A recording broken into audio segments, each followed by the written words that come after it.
Hello friends, welcome to my channel growing up classes. आज हम फिर से मर्चेंट बैंकिंग के बारे में थोड़ा और डिटेल में डिस्कस करेंगे। फर्स्ट वीडियो में हमने डिस्कस किया था कि मर्चेंट बैंकिंग बेसिकली होता क्या है एंड इसके फंक्शंस एंड सर्विसेज क्या होती हैं, मतलब क्या सर्विसेज प्रोवाइड की जाती है मर्चेंट बैंकिंग के द्वारा। आज हम डिस्कस करेंगे इसके बारे में थोड़ा डिटेल में and deeply.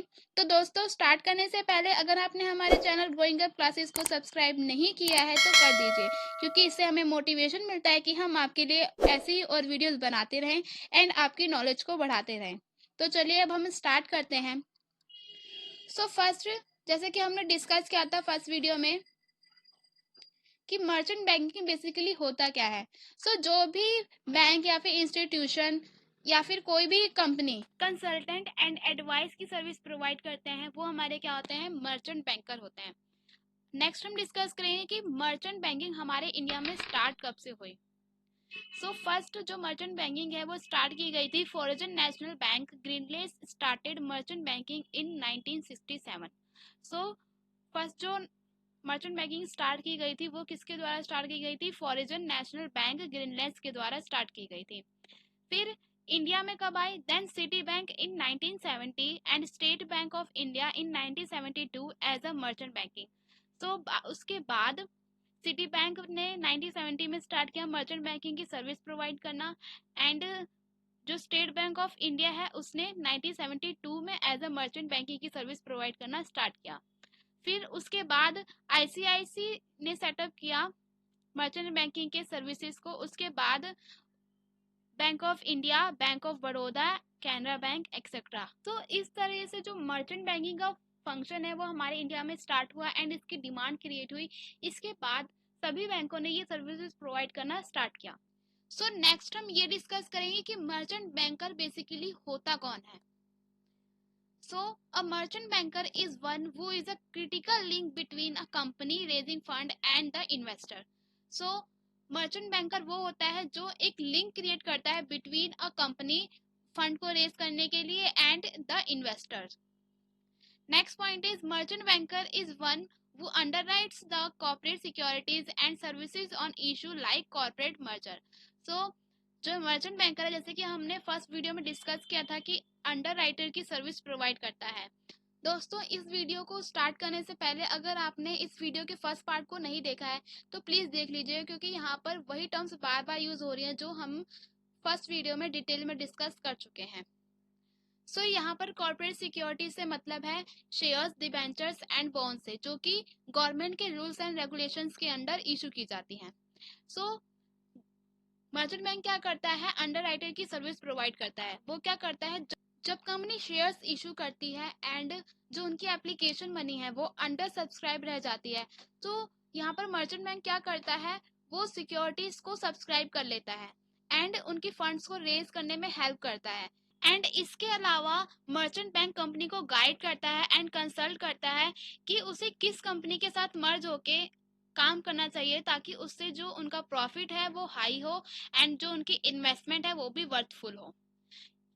Next point is the merchant banker may be in the form of a bank, a company, firm or even a proprietary concern. Merchant banker कोई भी हो सकता है, वो एक बैंक भी हो सकता है, एक कंपनी भी हो सकती है, एक फर्म भी हो सकती है और एक फाइनेंशियल इंस्टीट्यूशन भी हो सकता है। Next point is merchant banker understands the requirements of the business concern and arranges finance with the help of the financial institutions, banks, stock exchanges and money market. जैसा कि हम ये पूरे वीडियो में डिस्कस कर चुके हैं कि जो मर्चेंट बैंकर का जो फंक्शन होता है वो यही होता है कि वो कंपनी को कंसल्ट करता है एंड इसके अलावा उसे हेल्प करता है कि वो फंड्स को रेज कर सके, लाइक शेयर्स को इशू करके एक अच्छा पोर्टफोलियो बनाकर, जिससे उनके जो रिटर्न है वो मैक्सिमम हो एंड उसके जो रिवॉर्ड्स हैं वो भी हाई हो। Next is every merchant bank should have to register itself by SEBI and get certificate from SEBI to act as a merchant bank. किसी भी बैंक को मर्चेंट बैंकिंग की सर्विस प्रोवाइड करने के लिए सेबी से हमें सर्टिफिकेट लेना होता है। विदाउट सर्टिफिकेट एंड रजिस्ट्रेशन के कोई भी जो कंपनी है वो मर्चेंट बैंकिंग का फंक्शन स्टार्ट नहीं कर सकती है। अगर वो करती है तो वो इलीगल होगा। नेक्स्ट है हमारा कैपिटल एडवोकेसी नॉर्म्स। सो किसी भी मर्चेंट बैंकिंग की सर्विस को स्टार्ट करने के लिए किसी भी बैंक या किसी भी फर्म के पास जो मिनिमम नेटवर्थ रिक्वायरमेंट है वो कितनी होनी चाहिए। सो मर्चेंट बैंकिंग को 4 कैटेगरीज में डिवाइड किया गया है। जो फर्स्ट कैटेगरीज है उसके अंदर जो नेटवर्थ है वो 5 करोड़ होनी चाहिए। सेकंड कैटेगरी में नेटवर्थ 50 लाख होनी चाहिए। थर्ड कैटेगरी में 20 लाख होनी चाहिए एंड फोर्थ कैटेगरी में नील है। नेक्स्ट हम डिस्कस करेंगे कि किस कैटेगरी में कौन सा फंक्शन प्ले किया जाता है या फिर क्या रोल प्ले किया जाता है by the merchant banker. So first category के अंदर जो रोल प्ले किया जाता है मर्चेंट बैंकर के द्वारा वो है issue management, adviser, consultant, manager, underwriter and portfolio manager. And जो इसके द्वारा फीस चार्ज की जाती है वो होती है 2.5 lakhs for the first 2 years and उसके बाद जो है ये फीस कम हो जाती है 1.50 lakh for third year.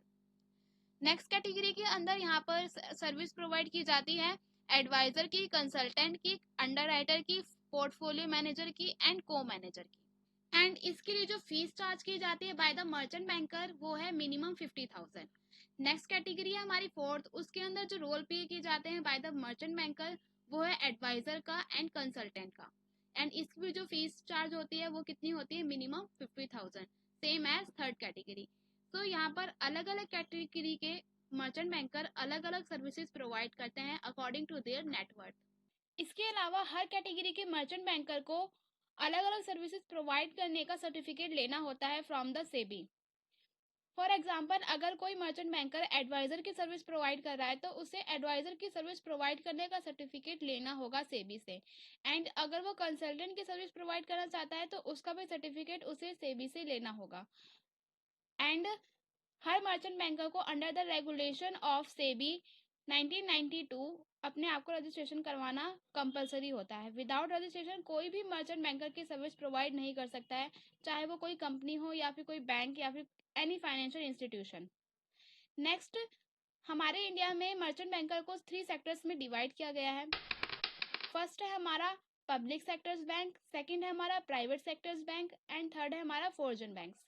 So public sector के बैंक्स वो बैंक्स हैं जो गवर्नमेंट के अंडर आते हैं, like State Bank of India, Bank of Baroda, Punjab National Bank, Karur Vysya Bank, Bank of Maharashtra etcetera. Private sectors के बैंक जो प्राइवेट सेक्टर्स के अंडर आते हैं, like ICICI securities limited, Axis Bank, Yes Bank, Bajaj Capital Limited etcetera. Next है हमारा foreign banks. Foreign banks के under आता है हमारा Bank of America, Goldman Sachs Securities Private Limited, DSP Merrill Lynch Limited etcetera. And ये जो foreign banks हैं वो हमारे इंडिया में काम करते हैं, बट इनके जो हेडक्वार्टर्स हैं वो इंडिया से बाहर हैं। फॉर एग्जांपल जो बैंक ऑफ अमेरिका है उसके हेडक्वार्टर्स अमेरिका में है, बट इनकी जो फंक्शनैलिटी है वो इंडिया में है। तो दोस्तों ये था हमारा आज का वीडियो। आई होप आपको ये कॉन्सेप्ट अच्छे से समझ में आया होगा। अगर आपको अभी भी कोई डाउट है तो आप मुझसे कमेंट बॉक्स में कमेंट करके पूछ सकते हैं। एंड दोस्तों अगर आपको हमारा वीडियो अच्छा लगा हो तो इसे लाइक, शेयर एंड हमारे चैनल को सब्सक्राइब करना मत भूलिएगा दोस्तों। थैंक यू दोस्तों फॉर वॉचिंग दिस वीडियो।